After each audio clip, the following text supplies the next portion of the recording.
In this video, I'll take a look at ATR, or average true range.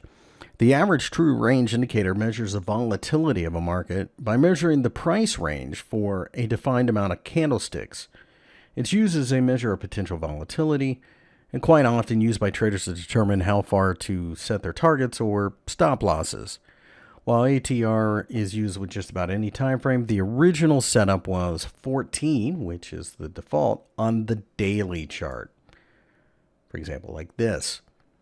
Recently, though, the ATR has been used more by day traders, as it gives them an idea of how much further a trade can go.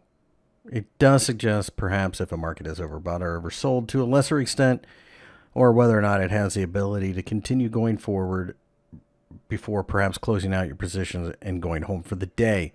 Longer term traders look at ATR as well, perhaps looking to find a pullback in a trend or a bounce from an oversold condition if possible.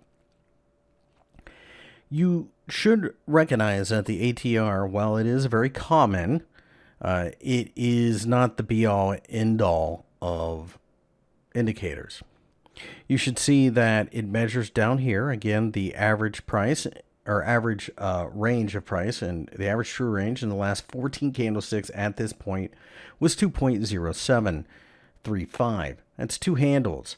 Now, that is definitely a larger range than we had seen previously. So you can see it was rising with the volatility. Notice one thing, though. It's rising, price is rising in this particular case, but price is falling here and it's rising there. It measures volatility, not directionality. Because of this, you need to keep in mind that it simply shows the potential strength. So you need to have a reason to be into the trade to begin with.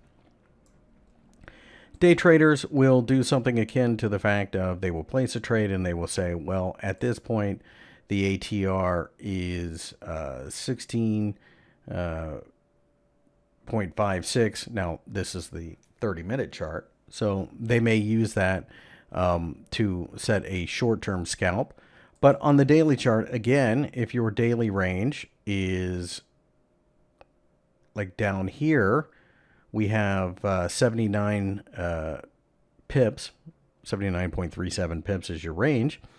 Then a day trader will come down to a shorter time frame, figure out where we started during the day, and put a stop loss at 73 pips, because if the market moves against you, 75 pips, then obviously you have a standard deviation against you.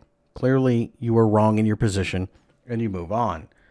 Furthermore, let's just say that your ATR is 75 per day in whatever pair, and you've already seen a 20 pip move on that particular trading session. Well, you're aiming for about 55. That's about average. So that helps with your target. Again, though, notice how the ATR just gives you an idea of where price typically moves. It's not going to tell you which direction. It's not going to tell you when to get in, when to get out, other than it tells you, hey, this is the average amount of pips that you will see this market move over the course of the last 14 days, for example. With that in mind, it's a great supplement for a strategy, but it is not an excuse to take a trade. It is not a substitute for a strategy. So again, it just tells you how far the market could go. It tells you that when you are wrong by X amount of pips, you are clearly wrong. And it is used as such. Quite common to be used Forex, stocks, even futures.